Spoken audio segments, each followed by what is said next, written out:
A lot of people don't like my comedy. A lot of white people don't like my comedy. A lot of white people say this to me. Hey, Amir. Hey. You get on stage. You make your jokes about white people. You say white people this, white people that. What if I did something like that, huh?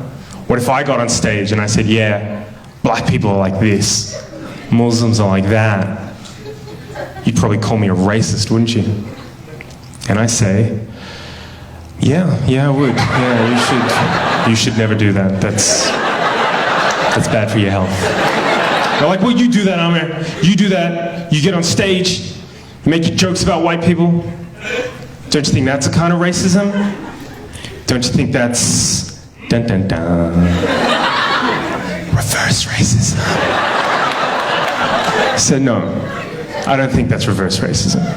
Not because I think reverse racism doesn't exist, right? If you ask some black and brown people, they'll tell you flat out there is no such thing as reverse racism. I don't agree with that. I think there is such a thing as reverse racism, and I could be a reverse racist if I wanted to. All I would need would be a time machine, right? And what I'd do is I'd get in my time machine, I'd go back in time to before Europe colonized the world, right? And I'd convince the leaders of Africa, Asia, the Middle East, Central and South America to invade and colonize Europe, right? Just occupy them, steal their land and resources, set up some kind of, like, I don't know, trans-Asian slave trade where we exported white people to work on giant rice plantations in China.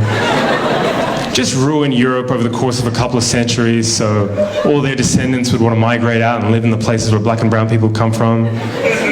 But of course, in that time, I'd make sure I set up systems that privilege black and brown people at every conceivable social, political, and economic opportunity. The white people would never have any hope of real self-determination.